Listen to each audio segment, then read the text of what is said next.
Yeah. Okay. Gary's on here. So I'm here first. Who wants to be first with a question? He might have an answer. Well, while you're thinking of your question, you're welcome to call it. But I had a call from California. They got a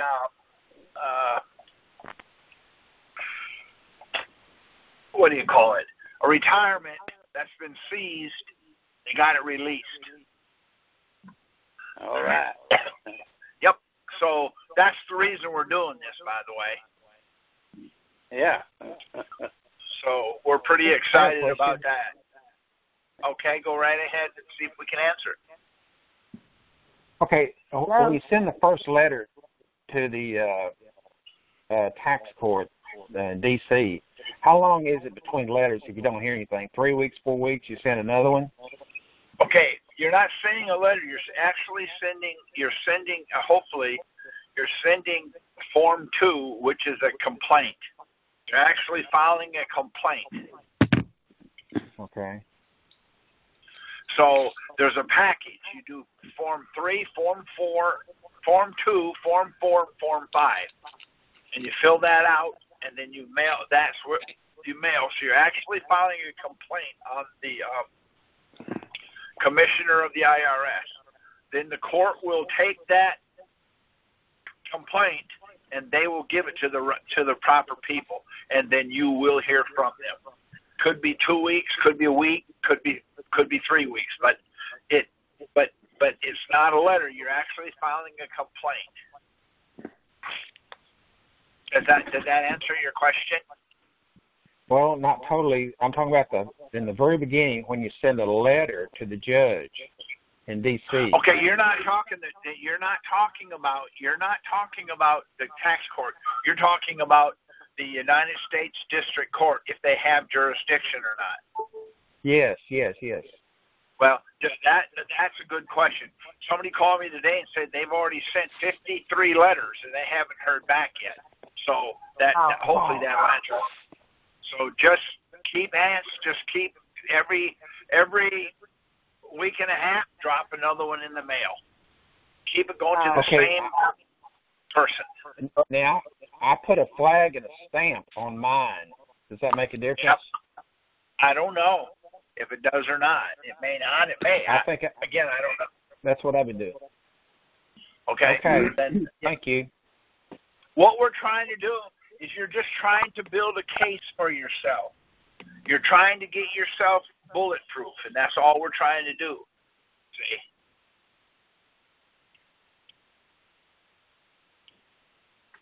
I got a question. Go right ahead and ask it then. Okay. First of all, thank you guys for doing this. I really appreciate the information and your time. No problem. The question I have is, when we sent in the petition documents, immediately both my husband and myself got notification of receipt back with case numbers. And the fees have been paid. And they checked off the fees were paid, but we didn't pay the fees like you suggested. I know. I've had a couple other ones do that. I don't know how to deal with that because what we did is we took a second. We had the guy we called. We had him call and say, I didn't pay the fees. Who paid them? Could you show me the receipt? And then they took that off and reversed it. Okay. Is that an important thing that we must do? Okay, if you pay the fee, you're on the administrative side. You're going to get the same thing as you always get. They're going to say, you didn't file a tax return, so you didn't file the tax return and sign under penalties of perjury. They're going to treat it as if something else. Now, what made me realize that is anybody that can go online, go on the United States tax court, go to docket inquiry, and put the last name Bannister, first name Joe, Nevada, and look at it. He's got about 60 filings. All of a sudden, he was doing very well. He paid the $60 and they cut his head off. So I realized we probably shouldn't pay the $60 because it puts you on an administrative side. That means the IRS agent down the street can make the decision for you. What you're doing is you're making it so the court has to make the decision. Okay. We don't want to cook. That's all I know. Okay. Okay. So basically, the point to stress here is that if you get your documents back from them, and it says the box is checked, it says you paid the fee, you want to call them and say, I object to that. I didn't pay the fee. I want to see the receipt. Yeah, I want to see who paid it for me. That's all. And then what they did with this guy is they unchecked it and sent it back and said it has not been paid. Okay, so should we write them with these documents we just got, or should we just call? He called. Again, This has never happened. It just started happening. You don't understand the squeeze we have on them. We have them in a full court press. And this is what they're doing. So I don't know. I really don't know what to tell you. Call them if it works, then that's the answer. If it doesn't, then write them. If that doesn't work, then okay. See, but I don't know.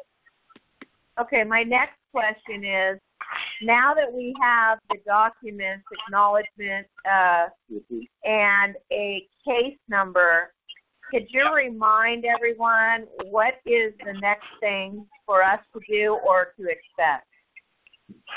Okay. Again, they're changing the way they're doing it a little bit because we're killing them on it. But what you can expect next is you can expect an order from the court saying that you didn't send your notice of deficiencies in, or something to that effect. They'll contact you asking you to do something. The IRS might put in that they need you to do a more definite statement, and if that's the case, then we'll address it at that time. There's so many things that they're doing now. Ed can verify to this. They're doing stuff off the wall now. We've had no problems up until just recently. Now what they're doing is they're just doing things to do it because what we're getting is we're getting things released for people. We're getting people's checks back. When the IRS writes letters, we're stopping the letters. So I really don't know what they're going to do. But whatever they do, if you get a hold of Ed or me, we'll help you with that. Okay, so what we've noticed is we've been getting calls from CID since these things have been acknowledged.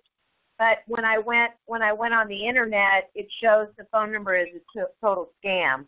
So is it real or is it not real? Again, see, you're asking me a question I don't know. See, That's what I say. So sit tight. Let the court will communicate with you. They will communicate with you.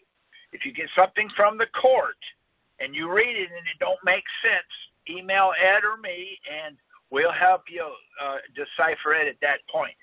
Some things could be a scam. They could be. I don't know. I just know that we're sending a lot of these in. There we go. I'm going to find that there we go.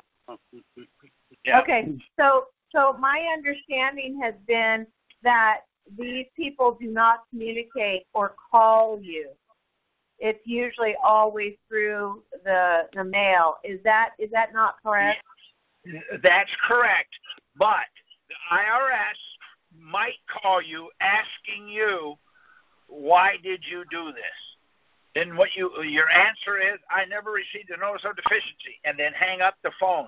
Don't get in an argument with them. I didn't get. I never received, and then hang up. Then you're okay.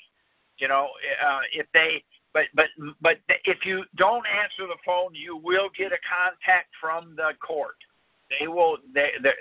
You'll get a contact from the court, and they'll tell you to do something. If you don't, if it doesn't make sense, get a hold of Ed or myself, and we'll do our very best to decipher it for you. I mean, we may not know either. We may have to just sit on it and wait. I do know that we're still, as of Friday, we still got some more they don't have jurisdiction because they didn't give us any notice of deficiency. So we're still getting what we're wanting. Would that be notice of determination or notice of deficiency? Yes, just tell them both. You didn't. That's the only thing you can tell them. I never received no notices of determination. I never received a notice of deficiency, and for 4 years, and then just tell them the years you put down, and let it go at that. Don't get into discussion about your mother's left ear is bigger than the right ear and all that. That doesn't matter. All right. Okay. I had another little question. How soon start bugging then for the letter of the 2358C letter? Knowing the process that we're going through, can we start counting them with this request? Yes, absolutely. Do whatever you want. Once you get your document and it says that they don't have jurisdiction, just use that document. It doesn't have to be a certified copy. They're not going to give it to you if you don't ask them. So, do you remember that kid when you were little, the Y kid? Do you know what I'm talking about? Yeah. Okay, that's me. That's my nature, and that's what I do. Why? Well, they give it to me just to shut me up. See, it may take you 3 letters. It might take you 50. I don't know. Just keep asking. And what they will do, and every time you ask, there's no reason not to give it to you. If you write a letter to one, let's say you write it to wherever you're writing it, and you get nothing, go to somewhere else. Go and then take it and go somewhere else. And how I would word it is, hey, I want my copy of my 2358C since you don't have jurisdiction, and then send it to them. That's after you get confirmation that they don't have jurisdiction. Okay. It just works better. But if you have a better way, to do it, do it. I just started doing this. One time. Decided I want this will work, and I started it, and I got it. I thought, well, that was pretty cool.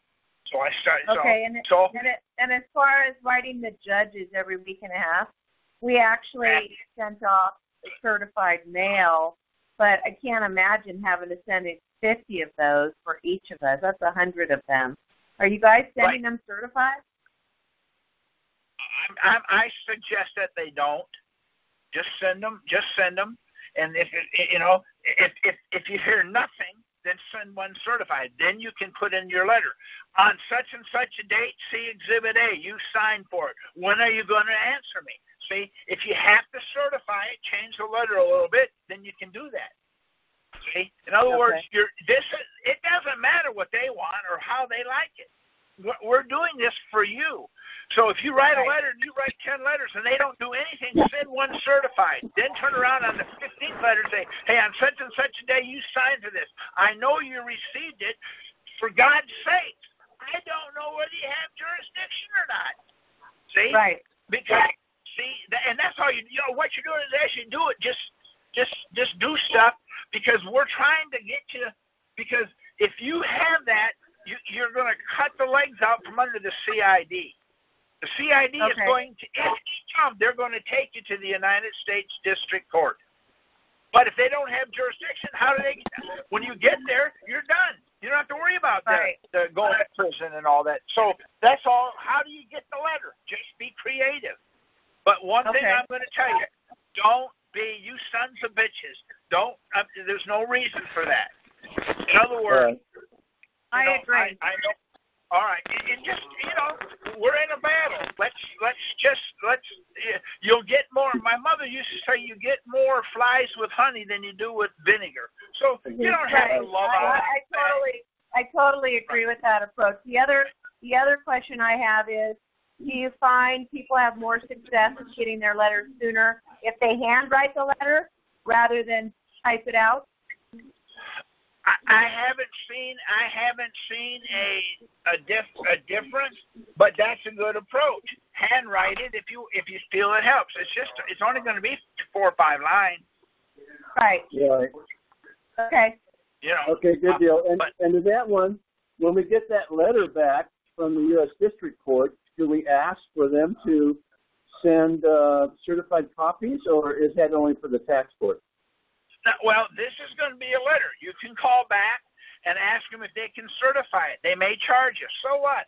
After you get it, See what you can. I don't know. I never thought of that either. But call back and say, hey, I got a letter from him. Can I get it? Or take, or ask them, just since you got the letter, hey, can you certify this for me? What would it cost me? Well, we don't certify that. Okay. Or he'll say, well, for $15 we'll do it. All right, give me 2 of them. See? I mean, once you get it, then try that. I don't know. I don't know. I never did do that. I never thought of that. So that would help. If it helps, then by all means, I'm for it. All right. Okay, good. Okay, well, thank you, guys. I think that takes care of questions you had.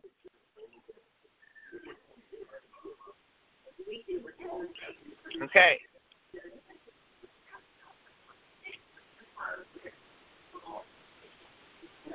How do we mute ourselves?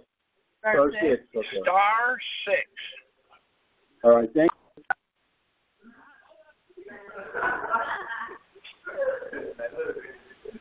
Gary, can you actually request that your $60 be rescinded? Well, if you didn't, if you send it to them, then then send it to them and tell them to rescind your $60, or call them and tell them, or put in a motion. You may have to put in a motion to dismiss that one and then start over. You're not dead in the water. This is your stuff. We'll just keep moving forward until we get what you need. It'll be fine. If a case that you're working on has been referred to the tax court, can we still have you seen people use this approach successfully? I have no, because they're going to go through the front door. They're going to be an attorney's going to do it, and they're going to pay the $60, and you don't know what they're saying behind the scenes. So I don't know. I just know what we're doing is working the way we're doing it. Yeah. I'm just thinking from what you said, it should work at any point in the process if it's out of their jurisdiction. Yes, it should. It should, but if an attorney's involved, then I'm not sure it will. So I don't know about that. Thank you. Anytime, no problem. Carrie, I have another question. Go right ahead. I noticed in the samples that Ed sent me that you had to write a motion to dismiss the case for lack of jurisdiction. Is that where we're headed here? No, they're going to do that. You could do that, but if they do it, it's a more powerful thing. If you have a court order that the IRS says they don't have jurisdiction, that's more powerful than them saying you said it. Right.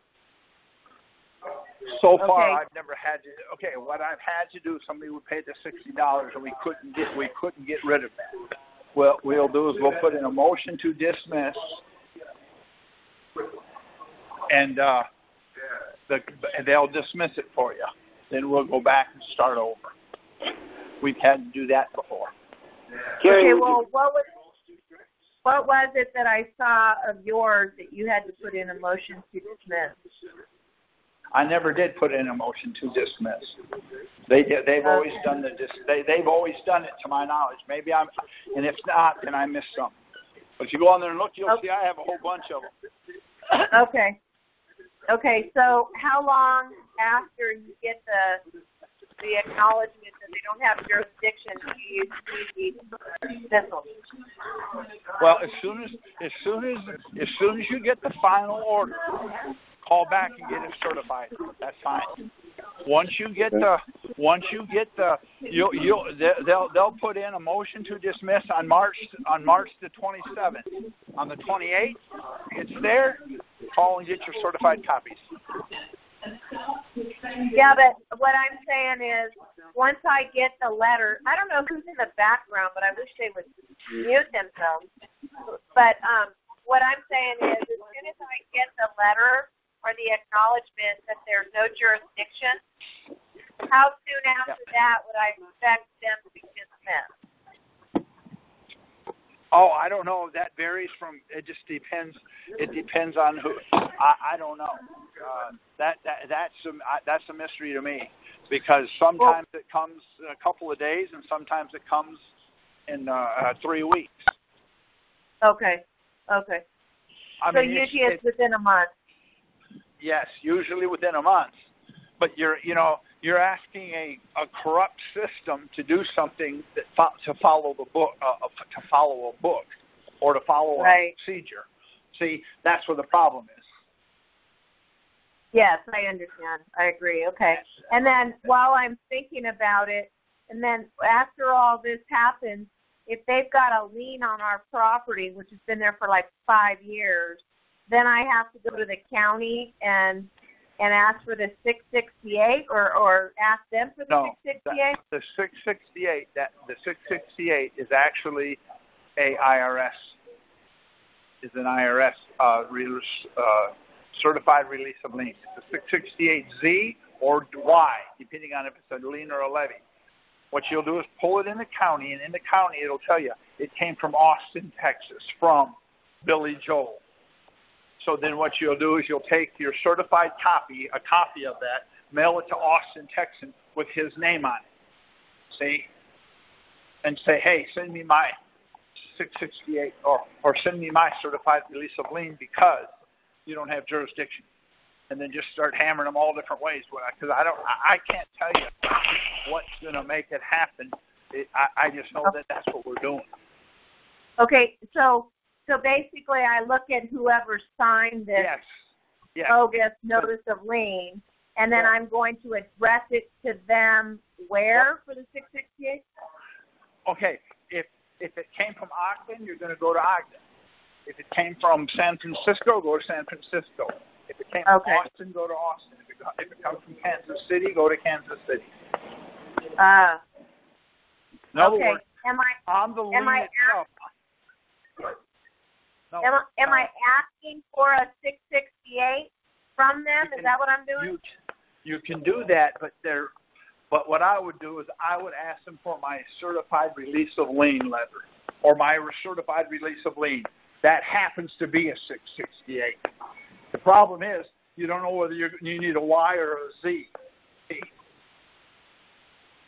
So it sounds more likely to say, hey, send me my certified release of lien. Oh, okay. I see what you're saying. Okay. That's like, because if I tell you Chevy, what am I talking about? Yeah.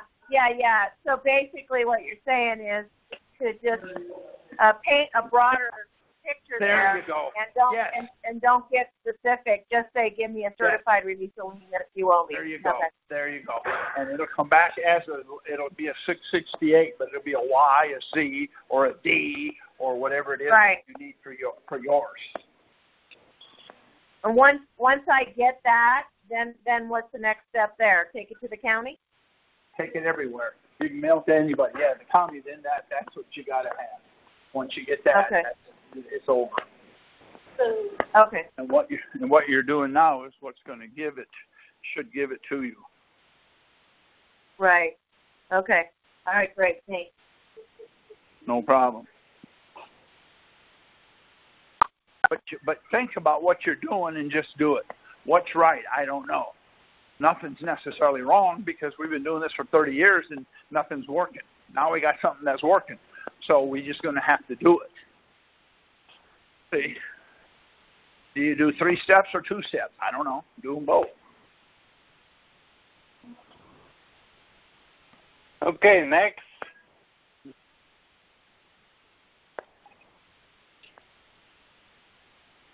Yes, I have a question. All right. I'll listen to it. I filed my petition for me and my wife separately. Yeah, and that's a good idea. And they kind of did the same thing. They did the Rule 51, which got denied, which was expected. They entered motions to dismiss for lack of jurisdiction. Now, I did years 2000 through 2017. That's all right. And which they actually put in a motion to dismiss for 2005, 2005, and then 2007 to 2017, and just leaving the year 2006. All right, that's fine. Then do an amended petition. You take number 2, drop it down, write amended in front of the word petition so it says amended petition. Go back in there and say, I never received, and then do it all over again, leaving that year out. Then it's a different, now it's a different thing. They'll probably do it. I don't know. Well, they didn't grant the motion yet. There's been no court order granting the motion yet, but that's just the motion that the attorney put in. Yeah, but they may not give it to them. Yeah, they haven't yet. What is today? We don't do half gallons, but we can do a quart or 2 quarts. 2 quarts. 2 quarts. Yeah, go ahead. I'm listening. Just like Gary. Yeah, what I was saying is they haven't. The judge hasn't granted an order yet. Right. It's just the motion that sits there. Then just wait, because if you go in there and ask for something, see, it's going to trigger something. They may give it to them. This way, after a certain length of time, give it about 15 days, and then go in there and put a motion to dismiss their motion because the time's up. Because their time's up? Yeah, they don't have unlimited time. They have 15 days. Say, hey, 15 days are up. Dismiss their motion, come back to my motion, grant my motion, because my motion's proper. See? Just like you would in any other thing.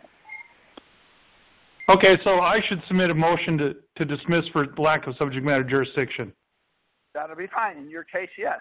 Because apparently they don't have it. And say, since I never received a notice of deficiency, I never received a notice of determination for years 2000 to 2017. Their motion has gone past the time. I have a motion to dismiss for lack of jurisdiction because, and then tell them exactly what you want it to say. Give it to them. They'll give it to you. All right, I'll give it a shot. You're asking me questions, though, that, I don't know. But it makes sense to me to do that. See what I'm saying? Yeah, I understand what you're saying. I was just concerned that if it would somehow engage a different jurisdiction or a different administration if I actually submitted a motion. Don't worry about it. Then put it in there and tell them to dismiss it and to do it again. I mean, I started on doing this. Somehow we started it. That's what we're doing. We're trying to get it better. So maybe what you're going to do there, it'll make it better. Now we have an answer for that for the next one. You're not, they're not going to come put you in jail or nothing because you're just asking. They're not going to put you in jail or none of that kind of stuff. Yeah, I'm not exactly concerned about that. I did have an agent knock on my door after I did this. Right. Tell them thanks for coming. What you got? Well, I told them we didn't have an appointment and they shouldn't be contacting me during the, there's ongoing litigation. So there you go. See, there you go. What I mean is, because once you get this, put a fork in them. They're done. Because see, if they come to you now, you can tell them that they don't have jurisdiction. Can I get this cut? See where I'm coming from? Oh, totally get it. And that's what we're doing here. This is a new way of looking at it. Other people tell you, well, just accept it and do this. I don't care what you do. This is working. How do I know? Because look what we're getting. We're getting fantastic results.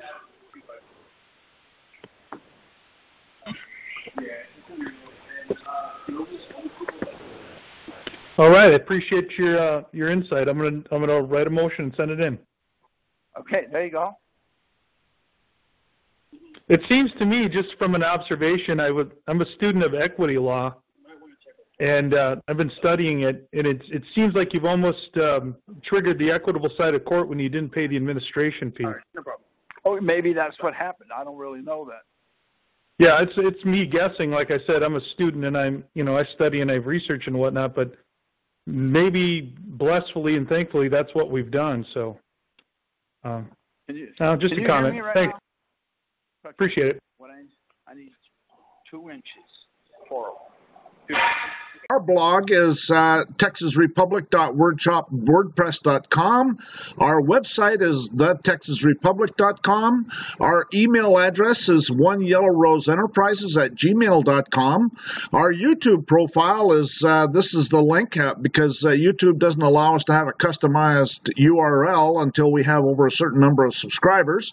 And follow us on Twitter at Texas Republic for You and at We Are Texians. Okay, next. Ed? Yeah. Can you hear me? All right, I'm unmuted. I'm muted. Hello. Yeah.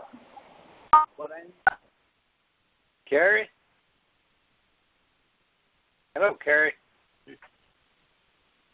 So yeah, I muted myself. Yeah, you keep going away and coming back and going away and coming back. Well, I know I'm trying not to. I'm trying to just go away. Oh. Okay. Does everybody understand what we're trying to do here? We're trying to put them in do the negative to them. In other words, have you stopped kicking your wife? See, we're putting them in a position they have to defend what they're doing, and they're not doing a very good job of it.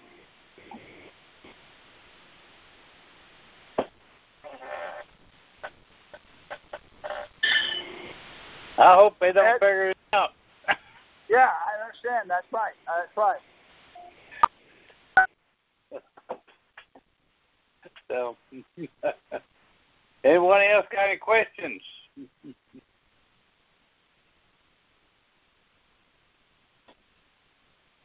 I guess everybody on this call is well versed by now. Hello, I have a question. Well, Carrie went and muted himself. How do you unmute? Am I muted? No, you're okay. Can you hear me? Yes, I can. Can you hear me? Yes. This is Lisa. I've had the okay, Lisa. The traffic case going on where they supposedly found me guilty, but they gave me no type of judgment or invoice or anything. And so I've just kind of been waiting. I went out of town for a week, and I just didn't want to have to worry about it for a while. And then I came back, and so now on the 16th, it'll be 30 days since the court date. Okay. So I called to find out what the status was, and she said that because originally they were saying I owed $490 with the 3 charges they were trying to charge me with. Okay. Now she says, oh yeah, it's $160. So they must have dropped at least part of it. And I said, well, I never received anything, so she goes, well, I can send it out again. And so I'm thinking, I already paid for it. Yeah. I'm thinking I still want to appeal that, right? Because the whole point was that they didn't allow me to. They never proved jurisdiction, which is what I was asking for. They refused to prove jurisdiction, and now he just declared. Right. This was a traffic deal. I'm having a hard time hearing you guys. I don't know if you can hear me. I can hear you perfect. All you can do is wait for them to notify you. Once they notify you, then they didn't prove jurisdiction. What I do is I offer to pay. All right? I offer to pay them. I send them a form, and I tell them to check the box that they will accept for payment, and I'll have it there the next day.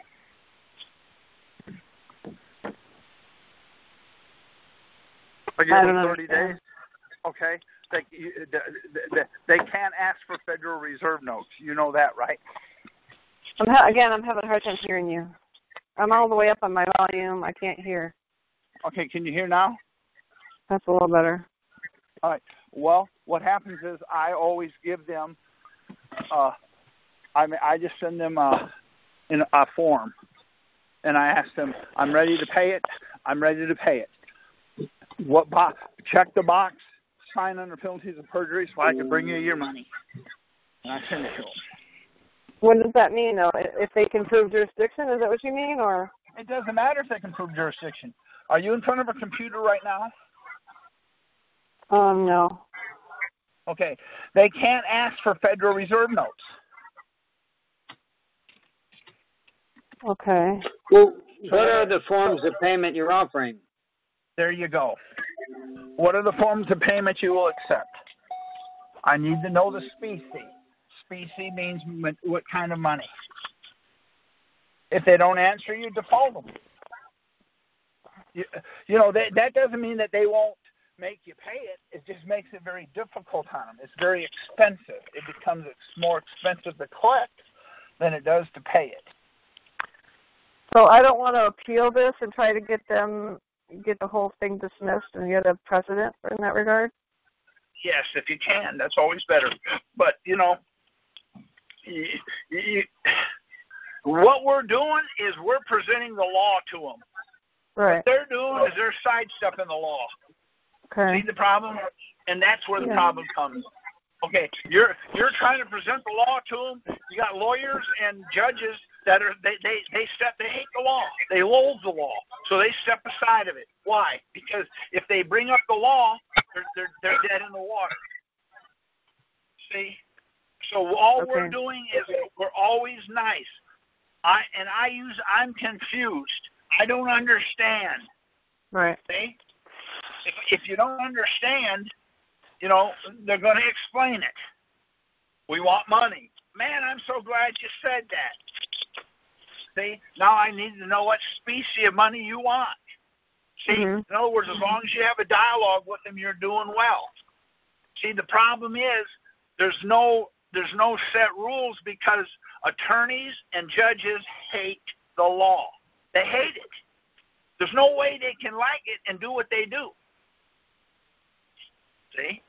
Okay, but to me, though, I'm letting it stand that they supposedly have a case against me, a judgment against me, and you know what I mean? It's just like, but that part is all fake. They don't have jurisdiction.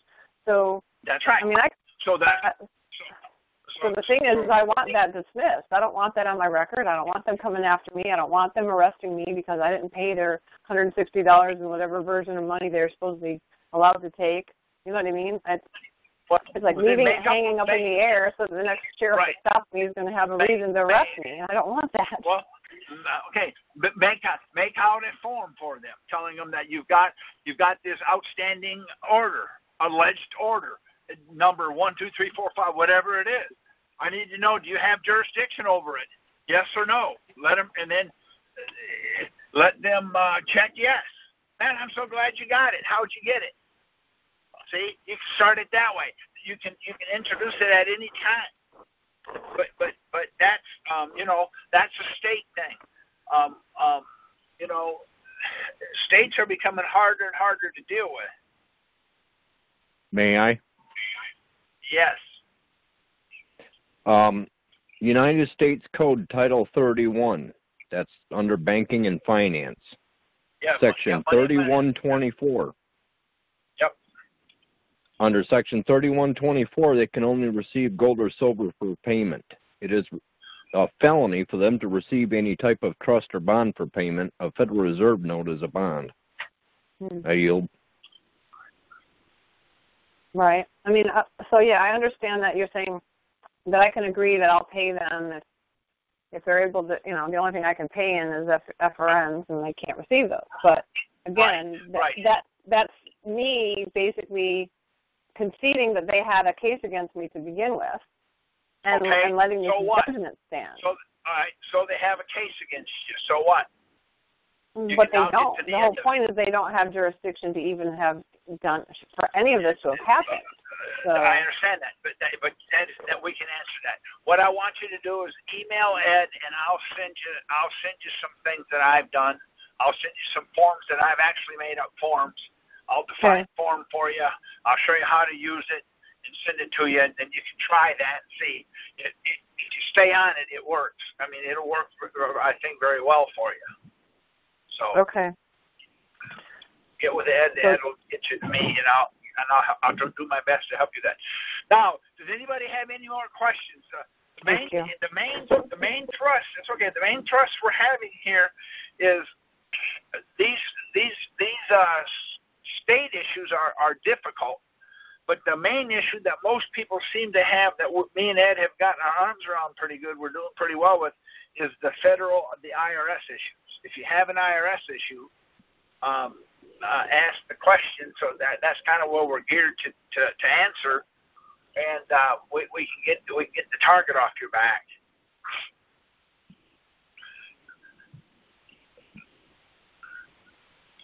Has anybody had good news this week? Has anybody got contacted by the IRS or anything this week? If you want to talk, hit *6 again. Ed. Yep. Oh. Hi, this is Mary Ann. All right. Yes, the other day I received a notice from the tax court that it was being dismissed. Now, today I got a call from, he said he was an IRS attorney for the general counsel of the tax court. Okay. But he was not with the IRS. Yes, he was. Well, yeah, because he had all of our histories. See? So he's with them. That's okay. So anyway, we had a small discussion. I didn't give him too much information. And he said, well, he was really sorry, but he was probably going to have to, by law, put in a motion to dismiss. See, by law. He has to do that by law. Well, wouldn't you think he would say to you, by law, you're going to have to pay? You have to pay your taxes. See, there's no law that tells you have to pay taxes, but there's a law that says they can dismiss it because you don't have to pay them. Yeah. See, it's confusing. Okay, so you're going to get what you want. He's going to put in a motion to dismiss for lack of jurisdiction because, and he'll tell you why, because you didn't get a notice of deficiency or notice of determination. So the problem is they can't give you one of those.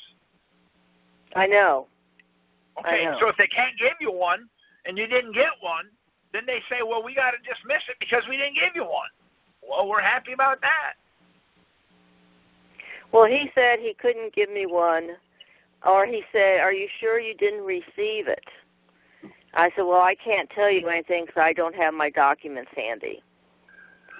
And that's fine, but you always say, no, I didn't get one. Did you send it? See, we had one last week tell us, well, it's not important that you don't get it. It's just important that we send it. I said, yeah, I know. Well, when are you going to give me my $300,000? He said, what? Well, you said I owed $400,000. I sent you $700,000. It's not important that you get it. It's important that I sent it. Where's my change? He says, I don't think you understand what's going on here. I said, well, one of us sure is in a fog. And the guy says, well, hold on a minute now. I said, okay, I'm standing by the mailbox waiting for my check. See? If it's not important for you to get it, then it's not important for you to send it. But it's only important for them to send it. Well, how do you know they send it if you don't get it? See? They don't know what they're telling me is, I don't know what you're doing here. You guys are getting everything you want, and we're not giving you nothing. Well, they're giving us everything we want because they don't understand what's going on. See? Mhm. Well, see, my question to you is, if you're in a rowboat and you have a rod and reel and you cast it out there, could you catch a 7-ton whale on a little bitty reel? That's right. You absolutely could. Chances are you couldn't reel it in, though. You probably couldn't reel it in because it would break the line or it pull the boat down or pull you over the side. See, that's what they've done here. They have now hooked the American people for the last time. They can't reel us in anymore because we know more about what's going on than they do. And where the problem comes is they've been lying and getting away with it. They're not getting away with it anymore because we have court documents. And the reason I do it the way we do it is you do not have a letter, okay?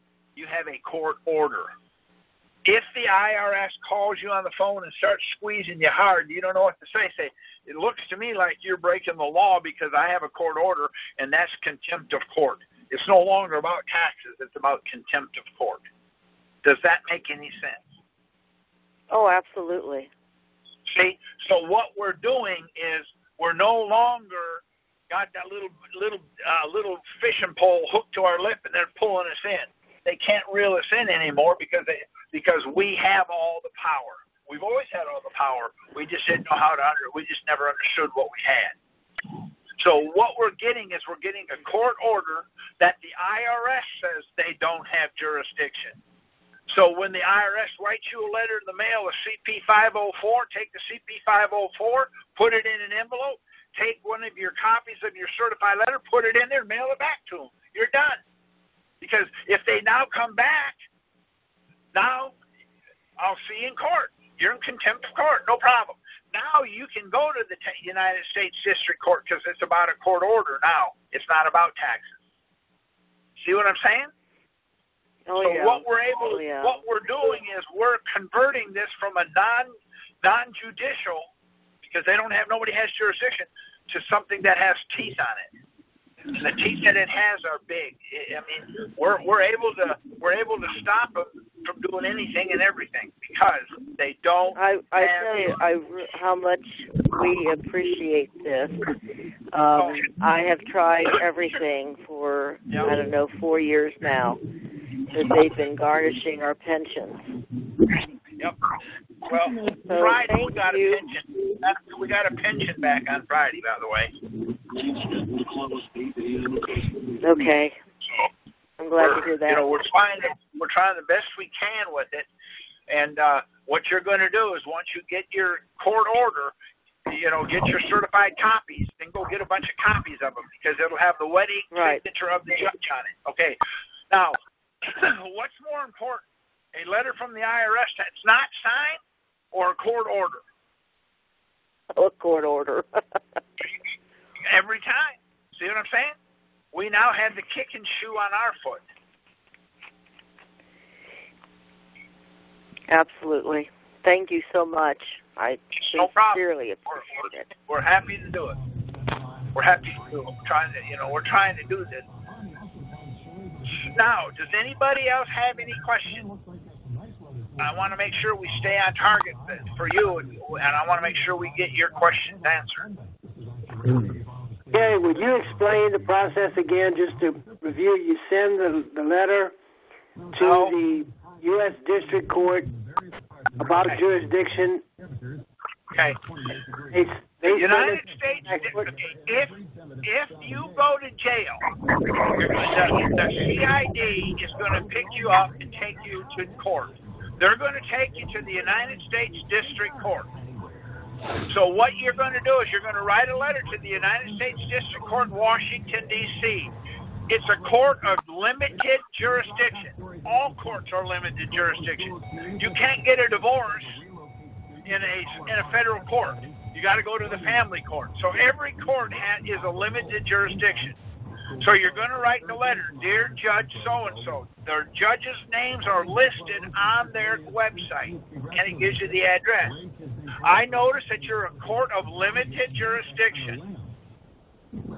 Does that limited jurisdiction include the Internal Revenue Service? Period. And mail it to him. You don't have to get into a long discussion. He's going to say we can't give legal advice. So if that's the case, put on there, I'm not asking for legal advice. I talked to my attorney. My attorney don't know the answer. Could you help me answer it for him? Blame him. It don't matter. Are you a this court, the United States District Court, have jurisdiction on Internal Revenue Service? That's all you care about. You don't care if he has it on the airplanes flying overhead, on the moon has green cheese. We don't care if they have jurisdiction on that because they're not coming after us and taking our money.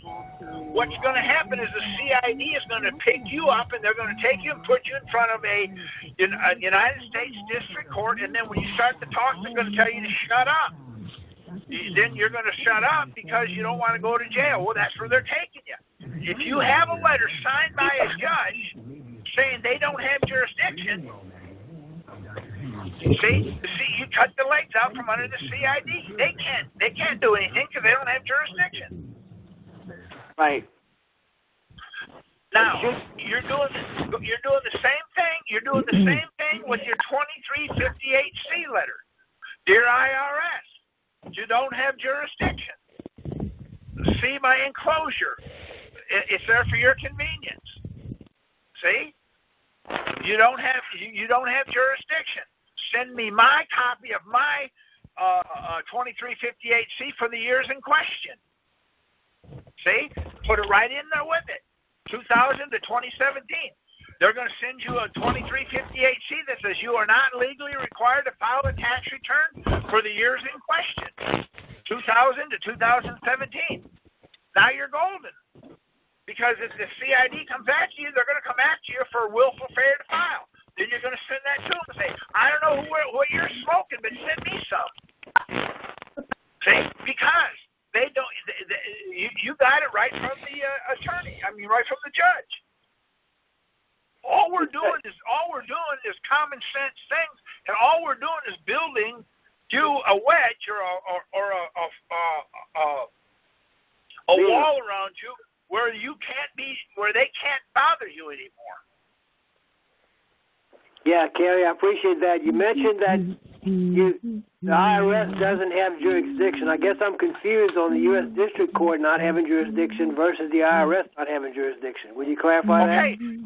Okay, let me ask you a question, okay? Are you married? Yes. All right. Are you married to a female or a male? Female. She's right here. Okay, great. So you're married to a female. Let me ask you a question. Do you know what an extension cord is? Yes. One end has 3 prongs sticking out. What end is that? Male. What's the other end? Female. Boy, you really got a winner there, bud.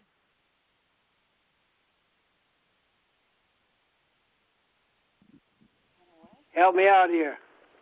Okay, you married a female. You married an extension cord. You told me the 3. See? I married a woman. Well, that ain't what you said. Now you're changing your story. I'm going to put you in jail for lying. I got it. See? What we're doing is we're holding their feet to the fire. Yes. I don't ask anything. I don't tell them anything. I ask. I don't stop asking. I asked, I'm that kid, I told you, I'm that kid that said, why?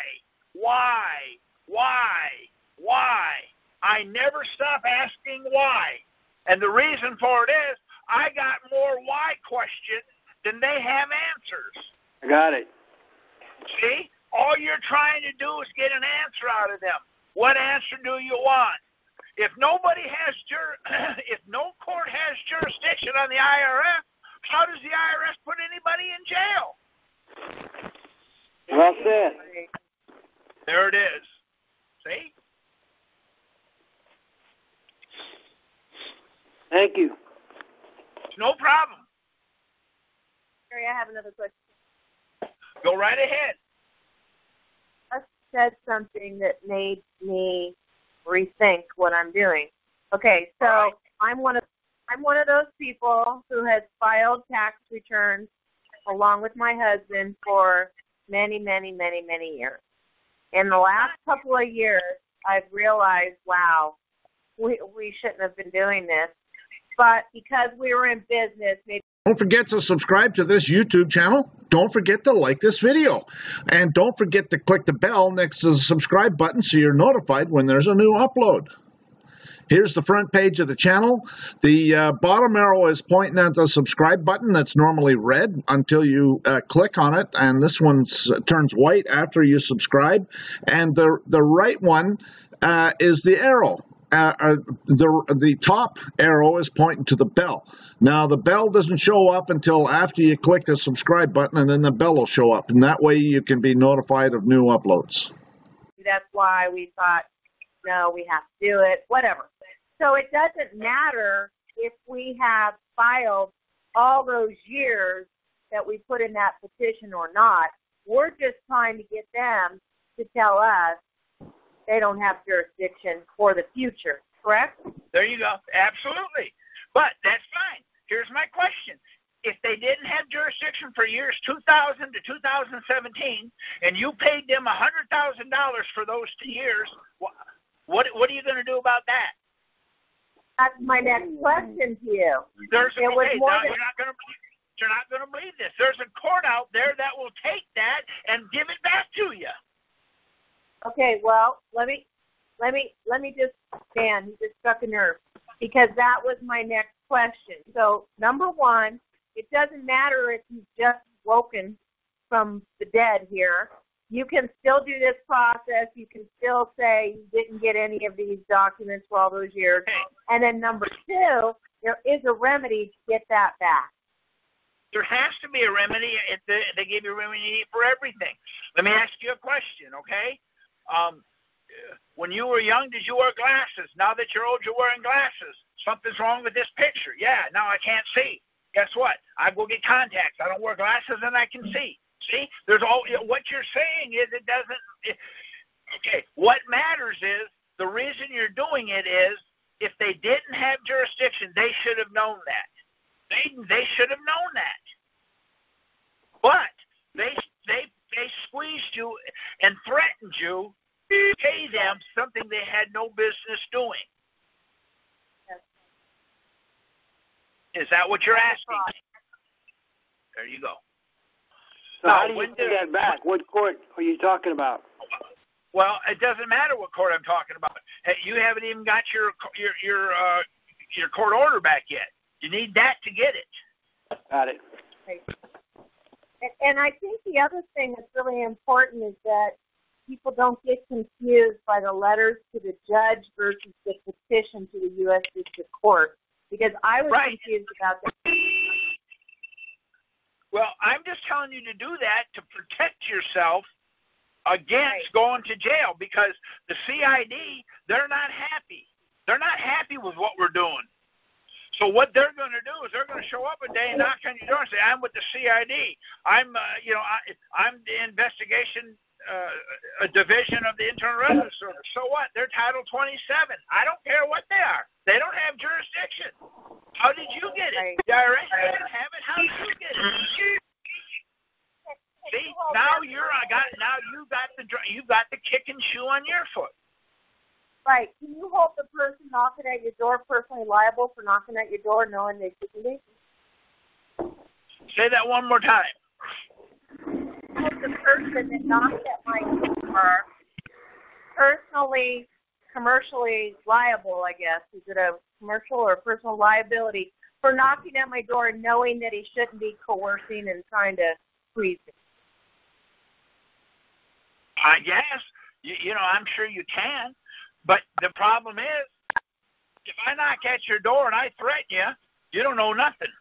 See? You're just going to start giving me stuff. That's my argument. Well, I went there and I made a funny face and she just handed me her wallet. So once you get that they don't have jurisdiction, when they show up, you break it off in them. That's what we're trying to do here. See? Okay. Let me ask you a question, okay? Do you mind if I ask you?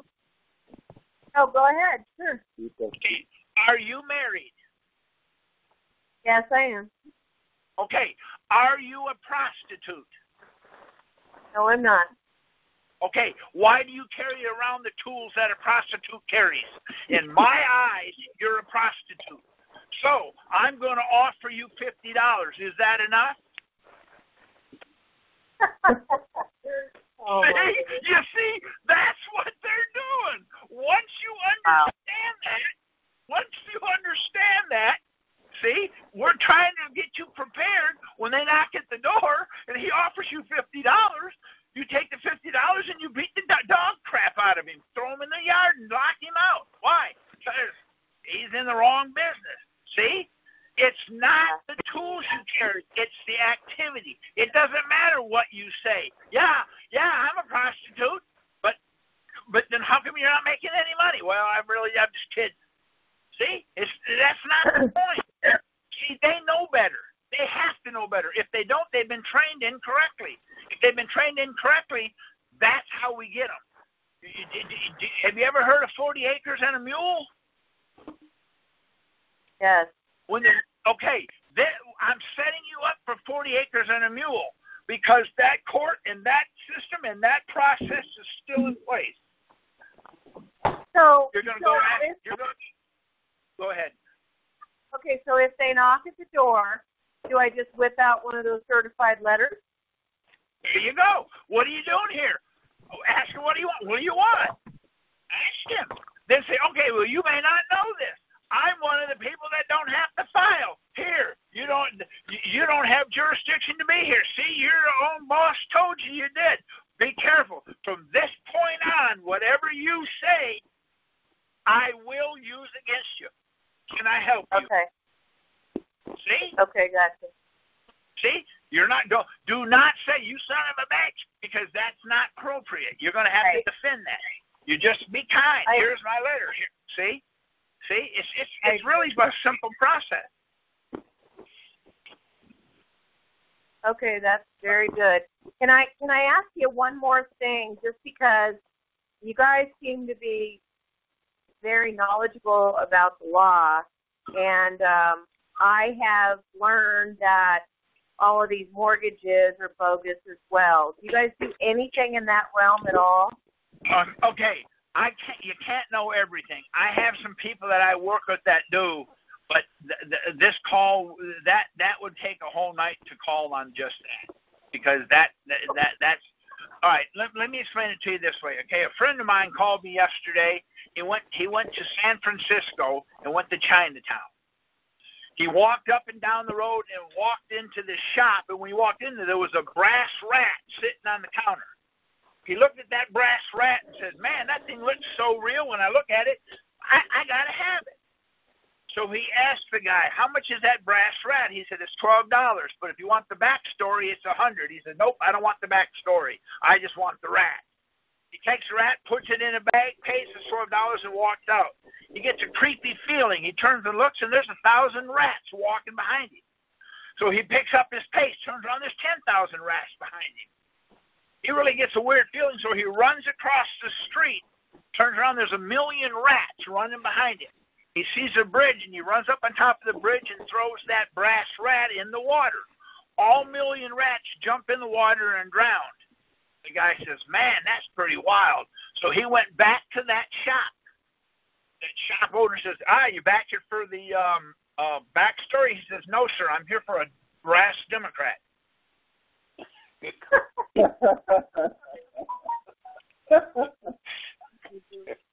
Good one. See, it's all in your perspective. What we're trying to do is give you the brass Democrat so you can throw it in and let all of them, the brass, whatever, Republican or whatever, because we want to be left alone. I want to be able to open my business and be left alone. I want to be able to make money and retire and ride my bicycle to the international bridge to Hawaii. I want to be left alone, and they won't do that. So, because I'm the kind of a person that I am, I say, what? Why? They wired me right into this. They gave me all the documents to do this. They did that. Because of what I've done, they've given me the next one too. They have given me all the forms to go to a different court to get my 40 acres and a mule. If you have a lien, a $300,000 lien, there's a court that will give you that $300,000. But you have to have all your paper in a row. Okay. See? And guess what papers that starts with? That starts with no jurisdiction. Bingo! If they didn't have jurisdiction, how'd they put in $300,000? They damaged me. There's your 40 acres and a mule right there. Right. Okay. Yeah, I understand. That's the first step. I just wanted to, just needed a little more extra hope to gain back all the things that I've given up. I understand. Believe me, I understand. Got it. Yeah. Great. Okay. Thank you so much. No problem. Do you have any more? Does anybody else have any questions? Because it's getting late. Hey, Kerry, this is Bob from St. Louis. So what of it, huh? Hey, I just wanted to point out for everybody's information on this matter of lack of jurisdiction with the district courts. That is specifically spelled out in 28 U.S.C. 2201A. There it is. That's right. Yep. It's spelled says out. in a case. Yeah. What's that? It is spelled out. Yes, it is. It is. Now, see, I wrote the letter to the district court, and I made mention of jurisdiction over federal taxing issues. I didn't say Internal Revenue Service necessarily, because it appears that they might have jurisdiction over one section of the Internal Revenue Code.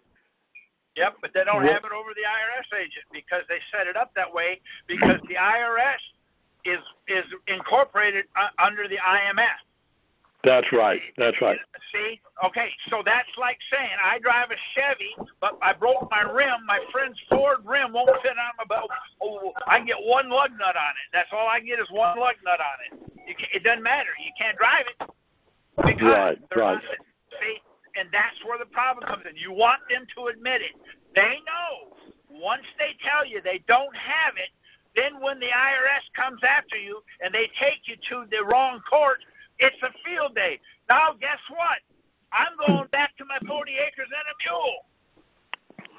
Absolutely. I mean, all I was getting to is that, in order, because we all know there's snakes in the grass, and they might try to manipulate something or twist something to their favor. But if you use the terminology with respect to federal taxes, they can't say they have jurisdiction there. That's correct. But all right, that's all I got. Because we're trying to put some armor on you, so that if you have an altercation with anybody, you come out on top. Right. Well, and another thing that I wanted to point out, I noticed a lot of people are asking questions about timing. How long does it take for this, or how long should I wait for that? And there's really no answer to those kind of things. These guys are inundated with these petitions. They're getting so many petitions. Yeah, I called and asked for certified copies of the court order, and I paid for it. I negotiated. You have to go online to do that. I did it all right, and they called me up and they said, okay, we'll get these out to you right away. And 2 weeks later, I called them up. I said, where are my certified copies? And the gal says, just a minute. And then she comes back. She says, well, here, I got them in front of me here. She said, I'll call you on Monday. I said, don't call me. Just put them in the mail and send them to me. She said, that's fine. I'll do that. So, they are just absolutely swamped. And there's no way. Yeah, it's excellent. It's excellent. All right. Well, and like, as somebody did say this evening, one bonus. I mean, if they want to drag this out for 6 months or more, the IRS cannot come after you while you have this in court. They have to stop any collection action. So, it's you win either way. You win all the time. We're set up now that we're on offense. We can win on offense. We can't win on defense. I hope that makes sense. I hope that making sense to you. Don't be afraid. I'm still working out the female male thing. I'm still trying to figure out the female male. So, okay. Well, thank you very much, Gary. Thank you. I appreciate it. I understand. We'll talk to you later. One more quick question. Yes. What about us putting a self-addressed stamped envelope and say, I've been trying to get the answer to this. Please write me back. Do you think that would be any kind of help if they're that inundated? Try it. Cost you 50 cents is all it'll cost you. Put it in right, there. exactly. And then the letter say, please write the letter. I'm giving you a self-addressed stamped envelope. Please answer it. Send it back. Try it. And if it works, then everybody will do it. See? Okay. Well, Carrie, I sent that letter in last week saying just exactly that. It was my second letter to the same judge, and this time I not only included a self-addressed stamped envelope, I included two responses. One of them said I do have jurisdiction. The other one said I don't. I said, please sign the appropriate response and put it in the self-addressed envelope and send it back. There you go. See, make it as easy for them as you can, because you can only imagine that what we're trying to do here is we're trying to get our lives back, and they're trying to stop us from getting them back. Did you get We're not going to stop. So we're not going to stop. Did you get a response when you said the self-addressed envelope? I just mailed that off late last week, so I'm not expecting it. What was that? I sent it off this past Thursday, so I'm not expecting anything. These guys move slow, and they don't want to answer that, so they may take a little more time. And it may take a third time. I'll send them another self-addressed stamped envelope. Like I said, it's only another 50 cents. I'll send them two more. There's something magic in a court about 3 times. You do something 3 times, and you're usually going to get something. Thank you. Well, like I say, there. See, we gotta do what we gotta do because we're making headway. This is the first time, I stopped filing income taxes in '88. This is the first time I've had apps actually been in the driver's seat over this issue. Wow. And Carrie, should we be sending the letters to different judges every time, or should we send them to the same judge? No, I would just say, I don't know. Again, I would think just the same judge. See, but if you want to try a different judge, fine. I think there's 7 judges. Send 7 every time. Send 1 to each judge. Yeah. No, I think that Ed sent me an email that said, maybe is it the chief judge? That's the one but the chief judge might be getting inundated, right? See? So send it to all of them. I don't know. Send it to all of them. Okay. I got online and I did some emailing. I emailed them. I got a response within 5 minutes. What? Wait. You got a response from the judge within 5 minutes that just said they had no jurisdiction? I got his secretary, and she says, we don't give legal advice. Don't write us anymore. Oh, okay. Yeah. See? So what's right? I don't know what's right. I just know that doing nothing gets you nothing. Right. Okay. Okay. Got it. Comment, Dwayne Williams. Yes, Dwayne. Go right ahead, buddy. I was just wanting to give my opinion. I think they're all snowed under now since the first time that I did mine back in November 2017. All of my stuff was done within 30 days.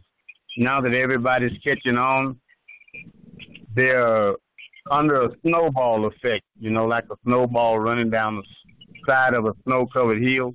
It's growing, and they don't know what to do with it. So that's why you're getting less and less responses back from these judges. And I'm out. Thank you, Dwayne. Thank you, Gary, for getting me on the ball. Now, does anybody else have any questions? Do you see? You're asking questions, and these are great questions because now we're able to, instead of running down the same path, we can vary a little bit. Maybe we can get some other people involved. That way, it'll help. It'll help greatly. I'm sure. but you have not because you asked not. So if you want it, ask for it. One question. Sure, go right ahead. That was 28 USC what? What was the last part of 28 USC? Be able to look it up? 2201A. 2201A? Yes. Thank you There very you much. go. You betcha. Thank you for asking.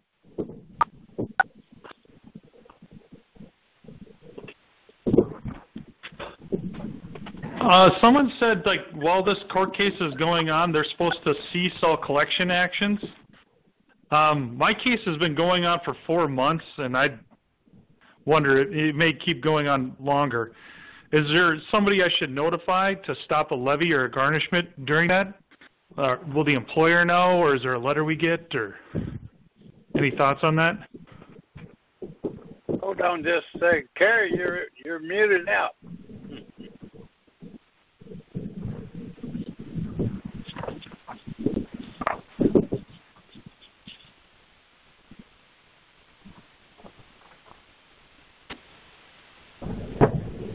Well, I can't get him to unmute.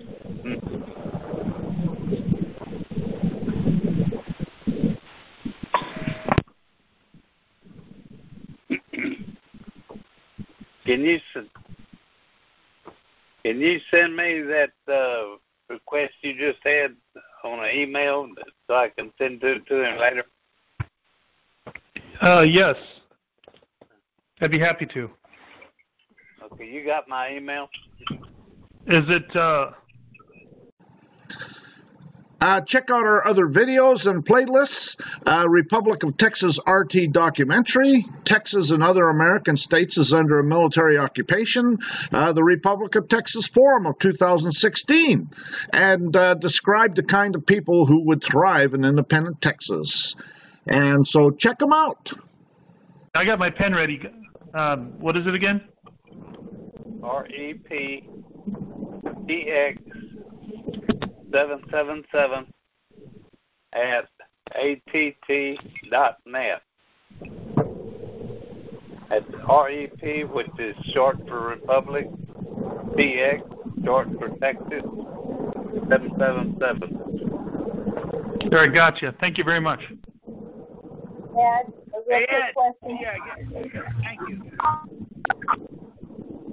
Wasn't it important that if you already had a case against you, that you really couldn't do this process in the middle of it? This is something you had to have started before the case was opened against you. Is that what I heard earlier? I didn't hear that. No. That's not the case? Yeah, well, who's got it against you? That's something different there. Okay, then that's what I understood, and that's not correct. So even if they open a case up against you, you can start this process, and then they have to stop whatever they're doing. No, they don't necessarily have to stop, but then when you get your witnesses, they don't have jurisdiction. Right. Okay. Okay, I thought somebody said they couldn't collapse or they couldn't come drag you away or whatever. Against you, it's in a completely different court. It's not in the tax court.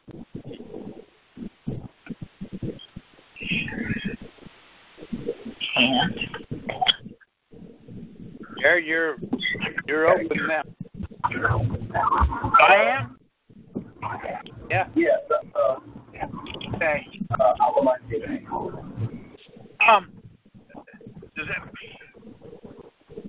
Well, what I was going to tell you is that if they start something against you, that's fine. Because once you get this going, they're not going to have jurisdiction. You're going to beat them that way anyway. Okay.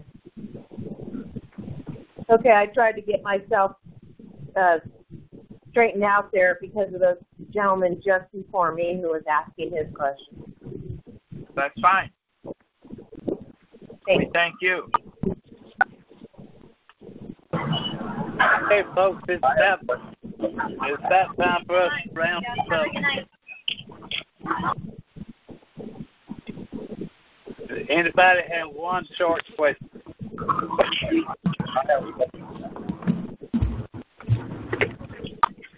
All right, what is it?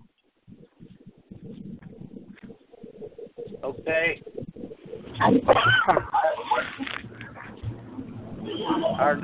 Our next call will be March the 27th. March the 27th will be the next call. All right. Thanks, people, for calling in, by the way. I appreciate it. Thank you. Thank you, Kerry and Ed. Yeah, man. No problem. Thank you now. I have a question.